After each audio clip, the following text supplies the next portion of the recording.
It all began innocently enough through a Find a Roommate subreddit. Being new to Seattle, the city of endless rain and coffee shops, I was desperate to split the high rent. After scrolling through dozens of posts, I found one by a user named SilentObserver21. The post was concise: mid-30s IT professional seeking room in downtown Seattle. I messaged him, and after a brief chat, we decided to meet at a local cafe. John, as he introduced himself, was unassuming, balding glasses with a mild demeanor. We hit it off immediately. Sharing an interest in vintage vinyl records and old noir films, the decision to co-rent an apartment was an easy one. The first few weeks were smooth. We'd often hang out in the living room, discussing the city's best coffee or debating over film plot lines. However, small oddities began cropping up. I'd wake up some mornings feeling like my bedroom had been tampered with. A shifted curtain, my lamp moved an inch to the left, or my closet door ajar. One evening I came home to find John deeply engrossed in assembling a complex-looking camera. He claimed it was for a photography course he'd started. His newfound passion was harmless, I thought. A month later, during one of Seattle's infamous rainstorms, a leak in the ceiling made its way to the floor of my closet. I decided to shift some of my stuff to John's room temporarily, considering he was away on a work trip. While shifting a shoebox from under his bed, I accidentally knocked over a stack of Polaroids. My heart raced as I picked them up. Each photo showcased me. Me brushing my teeth, me reading a book, me asleep. The timestamps showed they were taken late at night or early in the morning. The last Polaroid depicted John, mask-like, emotionless, standing at the foot of my bed, with a knife gleaming ominously in his hand. The reality of it sent chills down my spine. My roommate was watching me, photographing me in my most vulnerable moments. Panic gripped me. I called the police and explained the situation, holding back tears. Within the hour, officers were at our apartment confiscating the Polaroids and the camera. I was urged to stay elsewhere while they searched for John. 2 agonizing days later, the police called. They'd tracked down John. His real name wasn't John at all, but Leonard, a man who'd previously been suspected in a series of voyeuristic incidents around the Pacific Northwest. They believed he was escalating and I had been his next potential victim. I moved out immediately, relocating to a studio apartment far from downtown Seattle. The feeling of being watched took months to shake off. I abandoned Reddit entirely, the site that had unintentionally led me to the roommate from hell. One evening, after returning from work, I found an envelope under my door. Inside, a single Polaroid, this time of my new apartment, taken from a distance. The scribbled note on the back read, "You have a lovely new place." The fear, it seems, was far from over. Heart pounding in my chest, I immediately called the police, who, after the previous incident, responded with urgency. Officers arrived quickly, inspecting the photograph and the surrounding area. My apartment was on the 5th floor, with no balconies or easy access points from the outside. This meant Leonard must have been inside my apartment building, probably observing from another window. They began canvassing my building, talking to neighbors and reviewing security footage. The video showed Leonard, under the guise of a maintenance worker, entering the building multiple times over the past week. It was clear he had been stalking me, waiting for the right moment. I couldn't bear the thought of staying in my apartment, so I decided to stay with an old college friend, Lisa, who lived on the city's outskirts. She had a secure, gated property, and having her German Shepherd Max around certainly helped alleviate some of my anxiety. One evening, while sipping hot chocolate and watching a movie, Lisa's phone buzzed. A notification from her smart home security system flashed, "Motion detected at front gate." We froze. Accessing the live feed, we saw a hooded figure standing outside, his face obscured but the glint of glasses unmistakable. Max growled, sensing the danger. The police were immediately informed, but Lisa's remote location meant a longer response time. We barricaded ourselves in Lisa's bedroom, Max at our side. Moments later, the unmistakable sound of shattering glass echoed through the house. Leonard was inside. Whispers reached our ears, an eerie lullaby. "I just want to watch. Why can't I watch?" Footsteps neared, each step punctuated by my racing heart. Max barked aggressively, warning the intruder away. Suddenly a thud, silence. And then a voice, not Leonard's, but that of Lisa's neighbor, James. "Stay in the room," he yelled. "The police are on their way." When officers arrived, they found Leonard unconscious. James, a retired Marine, had heard the break-in and acted swiftly, taking Leonard by surprise. Leonard was arrested, and I later found out he'd been linked to several unsolved cases of voyeurism and 2 assaults in Oregon. Months of therapy helped me cope, but the trauma lingered. I shifted coasts, moving to New York, hoping the bustling city would drown my fears. One day, a letter arrived, no return address. Inside was a short note written in a familiar hand. Eyes are everywhere. Beside it, a tiny drawing of an eye. The message was clear. He might be locked up, but Leonard's legacy of terror persisted. I realized then some horrors are never truly over. They just wait silently in the shadows. Reddit had been my go-to place for late-night browsing. The perfect blend of news, humor, and the occasional horror story provided a perfect unwind after a long day. One night, after a particularly draining shift at the hospital where I worked as a nurse, I opened up the Ask Reddit forum to read. The top question caught my eye. People who've gone missing and returned, what's your story? Most tales were harrowing accounts of getting lost during hiking trips or being kidnapped but managing to escape. But one comment stood out. It was listed as deleted. Intrigued by the surrounding reactions of shock and concern from other users, I utilized a website that retrieves deleted comments. It read, "I'm currently missing. I've been trapped somewhere dark for days. My phone battery is almost dead and I only get a slight signal now and then. I can hear a highway but I can't shout loud enough. If anyone sees this, please help. I'm scared." The gravity of the comment paralyzed me for a moment. Could this be real? Another glance at the replies confirmed my dread. Users had tried to contact authorities, but without more details there wasn't much that could be done. The account linked to the post was only days old with no personal information. Every hour I refreshed the page, desperate for an update. Late into the night, a final comment from the user appeared.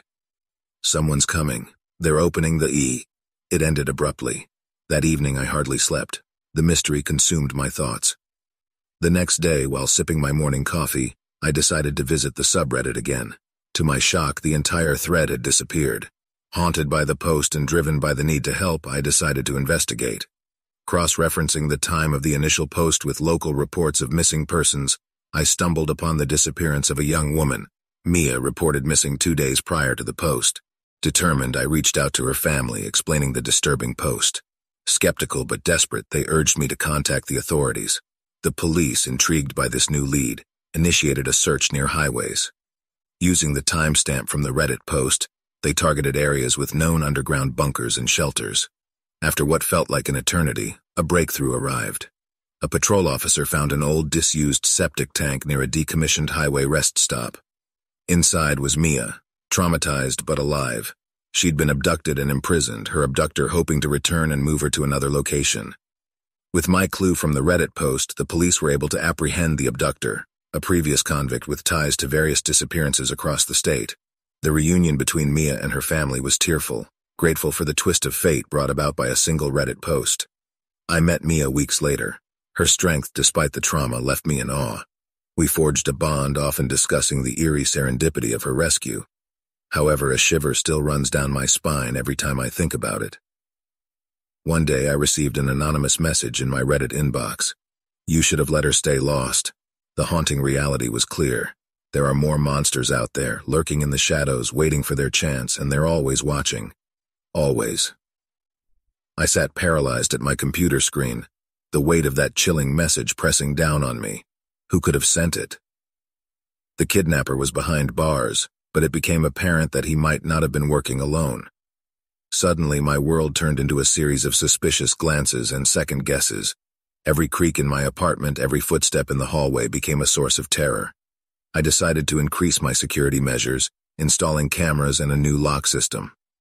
One evening, as I was reviewing footage from the cameras, I noticed a man, hooded and partially obscured by darkness, lingering outside my apartment. He seemed to be observing my door, possibly looking for a way in. The dread washed over me. The message on Reddit and this figure had to be connected. Unable to handle this on my own, I contacted the police. They took the footage and started patrols around my area. They advised me to stay somewhere else for a while. I bunkered down at my brother Jake's place. He lived in a more secure building with a doorman and surveillance around the clock. However, safety felt like an illusion. One night, Jake received a phone call. An anonymous, distorted voice whispered, "You can't protect her forever." Jake, infuriated and concerned, decided to dig deeper. Using his connections in cybersecurity, he traced the Reddit message back to an IP address. The address was tied to a known dark web forum notorious for illegal activities. including human trafficking and contract killings. The police were brought in on Jake's findings, and an operation was set in motion. Over the next few weeks, a series of raids were carried out, leading to the apprehension of several members of this heinous online community. Among them was the sender of the message. He was a known associate of Mia's abductor. It became clear that I had inadvertently disrupted a bigger network by aiding in Mia's rescue. Mia and I attended the trial, standing united against the shadows that had sought to engulf us. With the perpetrators behind bars, we hoped to find closure. But one night, as I was about to sleep in my now seemingly secure apartment, I received a notification. It was from Reddit, a message from an unknown user. "Networks break. We rebuild. See you soon." The bone-chilling reality that evil is persistent and pervasive was a tough pill to swallow. I realized that while one battle was won, the war was far from over. The thrill of discovery always lured me to the untouched corners of the world. It was on one such quest, while scrolling through Reddit, that I stumbled upon mentions of a forgotten hiking trail, ominously titled, "The Night Hiker's Path." The post was filled with warnings, urging readers to stay away, alluding to those who ventured never returning. However, being the skeptic that I was, I saw these as nothing more than urban legends designed to keep the timid away. Determined to uncover the truth, I packed my gear and decided to embark on the hike under the cover of nightfall, thinking it'd add to the thrill. As I moved deeper into the woods, the ambient noises began to dampen, slowly replaced by a chilling silence. An uncanny feeling crawled up my spine as though I was being watched. Through the thick canopy and the shadows of the night, I noticed an ephemeral silhouette, an apparition of sorts. It looked like a hiker from an era gone by, his old-fashioned gear a stark contrast to mine. His face, obscured by the shadows, was turned away from me, but he seemed to be leading a path further into the woods. Curiosity gripped me, and I decided to follow. The deeper I went, the more the surroundings morphed. The trees, previously full of life, now looked decrepit and dead, their twisted forms casting grotesque shadows on the ground. Soon I found myself in a clearing, the center of which was dominated by an ancient-looking tree, its trunk wide and hollowed. The phantom hiker stood by the tree, now turning to face me. His eyes, devoid of life, glowed in the dim light, and his mouth, twisted into a grimace, revealed an unsettling fact. It was filled with sharp, needle-like teeth. Before I could react, he lunged. I managed to dodge him, but lost my footing, stumbling into the hollow of the tree. Inside, to my horror, I found remnants of what looked like camping gear from different decades, and chillingly, photographs of various hikers, their eyes marked with an X. My heart raced as I realized I was in the lair of the night hiker. The spectral figure approached the tree's entrance, blocking any chance of escape. His voice, a raspy whisper, sent shivers down my spine. "You came seeking the forgotten, and now you shall remain forgotten." Days turned to nights and nights to days, or so it felt. Trapped, my screams and pleas went unheard. Food and water became scarce, and my strength waned. Then one day, another hiker, lured by the same tales I had read, appeared. The night hiker went into his predatory mode, but this time I was not just a passive victim. Hunger, desperation, and the very will to survive had driven me to the brink. I ambushed the newcomer, hoping that a living offering might appease the phantom. As the life drained from the new victim, a sinister thought dawned on me. The night hiker wasn't the only predator in these woods anymore. In a bid for survival, I had become one too. Each new hiker that ventured into the cursed woods became a pawn in this wicked game, and with each sacrifice, the line between the sinister legend of the night hiker and the monster I had become blurred until they were one and the same. The tales on Reddit began to change. They still mentioned the night hiker, but there were new whispers, mentions of another lurking menace, hikers who went in never came out, and over time, more and more curious souls were drawn to the legend. Those few who managed to narrowly escape the woods spoke of not one, but two spectral figures that haunted the clearing. But their accounts were inconsistent. While some described encountering a malicious spirit, others recollected a more human-like adversary, one that appeared starved, desperate, and unhinged. The woods became a domain of horror, a place where legends were reborn and fears took shape. The local authorities tried sealing off the trail, posting signs warning about the dangers. But the pull of the legend, amplified by internet chatter, proved stronger than any barrier or warning. In my twisted realm, the boundaries of reality had disintegrated. Time became an abstract concept. Every so often I would find myself by the hollow tree, gazing at the photographs and adding more to the collection. It became a ritual, a morbid testament to the lives consumed by the forest. Among them, a faded photo of me stared back, a chilling reminder of the life I once led. The original night hiker, the spirit that had ensnared me, was ever present. We were not allies, but we were bound by the curse of the woods. Sometimes he would lead the unsuspecting to me, and at other times I would corral the hikers towards him. It was a perverse dance of death, and the woods were our stage. One fateful night, a group of thrill-seekers, having heard the stories, entered the forest. They were armed, prepared, and confident, thinking strength lay in numbers. I watched from the shadows as they set up camp, their firelight flickering against the ancient trees. As midnight approached, the night hiker and I emerged from the shadows. The hikers, sensing our presence, formed a defensive circle. But fear is a potent weapon, and the legends had instilled plenty of it in their hearts. As we closed in, their defenses crumbled. Chaos ensued, and in the ensuing melee, the night hiker and I became indistinguishable. Screams echoed through the forest, but by dawn, the clearing was silent. Only one hiker managed to escape, the sheer terror evident in his eyes. He took to Reddit, adding a new chapter to the legend. But his account was met with skepticism and disbelief. The allure of the forest remained, the legend growing with every account, every whisper. In the end, the woods continued to thrive on the fears of the outside world. The tales of the night hiker and his new companion, once a skeptic like many, persisted, and the forest waited, ever hungry, ever patient, for the next curious soul to tread upon its cursed ground. Reddit, for many, is a digital sanctuary to explore the vast genres of mystery, thrill, and the macabre. But for the insatiable ones like me, the allure lies in the bowels of the most arcane threads. One such moonlit evening, as I went down a digital rabbit hole in a subreddit devoted to the world's most enigmatic urban legends, a post, cloaked in an atmosphere of foreboding, caught my attention. It was ominously christened, "The Eyes That Must Not Be Met." Within the post, an intricate tale unfurled, detailing a forgotten hamlet ensconced in the heart of the Pacific Northwest. The author's words weaved a chilling narrative about the village's nighttime visitors, shadowy apparitions known locally as the Watchers.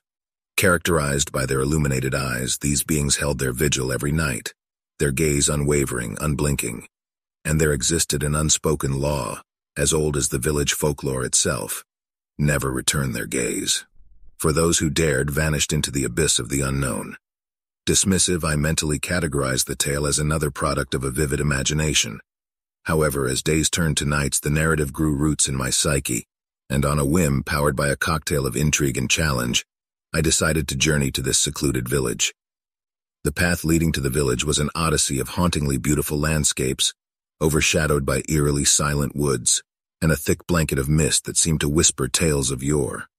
Time seemed to warp as I neared the village, the modern world slowly dissipating behind. The hamlet was a picture of antiquated beauty. People there seemed trapped in a bygone era, and modern amenities like cell towers or internet cafes were conspicuous in their absence. Their eyes betrayed a mix of caution and curiosity, but conversations dried up at the mere mention of the Watchers. Dusk brought with it a thickening fog, and as the night draped the village, I felt an unnerving sensation, as if 1,000 eyes had set their gaze upon me. Mustering courage, I scouted the periphery of the village, and then I saw them, figures shrouded in darkness, their radiant eyes creating a sinister luminescence. A chill ran down my spine as I recalled the cautionary tale from Reddit.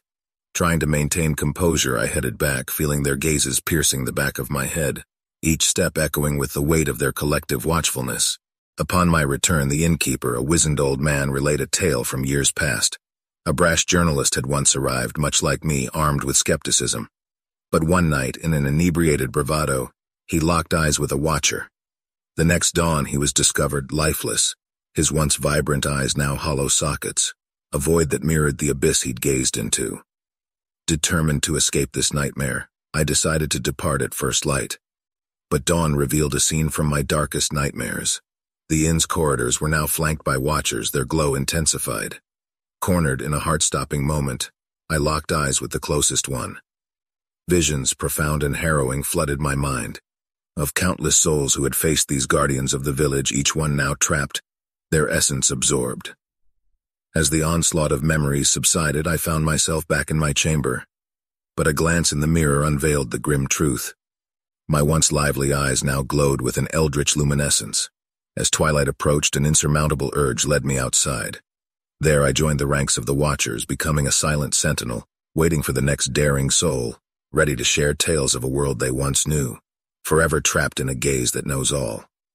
The days turned into weeks, then months, and soon the seasons began to change. The village life moved at its own unhurried pace, seemingly untouched by the passage of time. While my physical form remained unchanged, an overwhelming sense of eternity weighed on my consciousness. In the day, I was a mere shadow, an outline that went unnoticed by the village folk. I tried to communicate, to make them see me, hear me. But I was met with unyielding silence, a chilling isolation that gnawed at the edges of my sanity. I often found myself lingering at the boundaries of the village, attempting to break free, but an invisible barrier always held me back. Every evening, as the first hint of dusk painted the sky, I felt an inexorable pull. The transformation was both fascinating and horrifying. My body would move of its own accord to take its designated place among the Watchers. We stood sentinel, silent, our radiant eyes scanning for the curious and the foolhardy who dared venture close. One evening during my vigil, I noticed a familiar face in the dim light, a fellow Redditor whom I had interacted with in the same arcane thread that led me to this cursed village. His eyes, wide with a mix of fear and recognition, sought me out from the crowd of Watchers. In that brief moment, our gazes locked, and I tried desperately to convey a warning. But as our eyes met, I felt a surge of energy, an overwhelming influx of memories. His life, experiences, hopes, and dreams merged with mine. The next morning, he too had joined our silent ranks. This cycle of intrigue and entrapment continued, drawing in more souls, most from the ever-growing thread on Reddit that now ominously titled, "The Village of the Damned." It seemed that the Watchers, or perhaps the village itself, was harnessing the power of the digital age to feed its insatiable appetite. But all wasn't lost. As centuries-old Watchers began to fade, merging with the mists that perpetually shrouded the village, newer entrapped souls like me began to realize that the collective memories and experiences we absorbed might be the key to our salvation. Using the shared knowledge of countless souls, we began to piece together a plan, a ritual rooted in ancient lore and modern technology. Our objective? To break the curse and free the souls ensnared over millennia. The village, sensing our intent, intensified its hold. The nights grew darker, the mists thicker, and the Watchers more numerous. But we persevered, driven by the hope of redemption and the desire to warn the world of the lurking danger. A beep on my phone roused me from my sleep. Disoriented, I checked the time, 3:17 a.m. A notification flashed on the screen from the Reddit app indicating a new private message. Groaning, I contemplated ignoring it, but my curiosity got the best of me. The message was from a user named Silent Whisper 23, but it was blank. No text, no links, just an empty box. Dismissing it as some glitch or an attempt at trolling, I locked my phone and tried to return to sleep. But the moment I closed my eyes, the room became unnaturally cold. Goosebumps rose on my skin and I felt a sudden oppressive feeling, as if someone was watching me. Flicking on my bedside lamp, I surveyed the room, finding nothing amiss. The window was closed and locked and the curtains still. Shaking off the uneasy feeling, I blamed it on my tired mind and the weird message. The following evening, after a tiring day at work, I recounted the strange occurrence to my colleagues at our local bar. Ryan, a tech-savvy coworker, asked to see the message. After inspecting it, he frowned. There might be something embedded here, he mused. Using a decoding app on his phone, he scanned the message. To our shock, an audio wave appeared on his screen, showing a silent audio clip of approximately 3 minutes. Hitting play, we could hear nothing but static. Then a faint whisper broke through, so soft it was nearly inaudible. Ryan enhanced the volume and the whisper became clearer. "Don't look. It sees you when you see it." A cold shiver ran down my spine. The voice sounded so close, as if the person was trapped somewhere near. The message ended with a series of muffled sobs. Horrified, we played it again, trying to discern any background noises, any clue to the whereabouts of the voice. But it was in vain. Over the next few days, that voice haunted me. Every shadow seemed menacing, every silence pregnant with unseen threats. One night, as I was trying to calm my nerves with some light reading, I heard it. The faintest of whispers, echoing the same chilling message from the audio. It came from my closet. Frozen in terror, I watched as the closet door creaked open, revealing a pitch-black void. From it emerged a gaunt, hollow-eyed figure, its mouth sewn shut, its finger pointing right at me. Panicking, I grabbed my phone and dialed 911, never taking my eyes off the figure. It stayed still, merely pointing, its sorrow-filled eyes never blinking. When the police arrived, they found no one but me. The message on Reddit had disappeared. The audio on Ryan's phone was corrupted, playing only static. It was as if it had never existed. The officers advised me to take some time off, suggesting it might be stress-induced hallucinations. But deep down, I knew what I saw. Months passed, and the incident became a distant memory. Life returned to its mundane routine, until one evening I found a sewn-shut envelope on my doorstep. Inside, a photograph of me, sleeping with that same gaunt figure standing by my bed pointing at me. The reality became horrifyingly clear. The message wasn't a plea for help. It was a warning. The silent entity was bound to me, watching, waiting, reminding me of its ever-looming presence. And in that silence, the terror was deafening. Sleep became elusive. Every time I'd close my eyes, the image of that gaunt figure by my bed would return, its accusing finger always pointing, always watching. I sought help from every corner. Therapists, spiritual leaders, paranormal experts. Each attempt to rid myself of the entity failed. Sarah, a close friend from college, suggested I visit her hometown's shaman, known for his uncanny ability to banish dark entities. Out of sheer desperation, I agreed. The journey to the remote village was long and tiring, but hope kept me going. The shaman, an old man with deep-set eyes, listened intently as I narrated my ordeal. He then asked to see the photograph. Holding it in his hands, he closed his eyes and began chanting. Moments later, his face turned pale, and his hands trembled. "This entity is ancient," he began, his voice quivering. "It's called the Silent Watcher. It attaches itself to souls, feeding off their fear. The more you fear it, the stronger it gets. Its whispers are a trap, pulling its victim further into despair." Desperation gripped me. "Can it be banished?" He looked at me with sorrow-filled eyes. "It can't be removed, but its influence can be diminished. You must confront it without fear." That night, under the shaman's guidance, a ritual was performed. Sitting in a circle drawn with sacred symbols, I was instructed to summon the Silent Watcher and face it without showing fear. Hours seemed to pass, and then from the shadowy corners of the room it emerged. Its hollow eyes fixed on me, the sewn-shut mouth moving ever so slightly, producing that haunting whisper. Drawing strength from the shaman's chants and the protective circle, I stared back, refusing to let fear overtake me. The entity's form wavered, its presence diminishing with each passing second. And then, as dawn's first light broke, it disappeared. The weight that had been pressing down on me for so long felt lifted. The shaman, exhausted, gave me a weary smile. "It's gone for now. Remember, fear gives it power. Do not let it in." I returned home forever changed by the experience.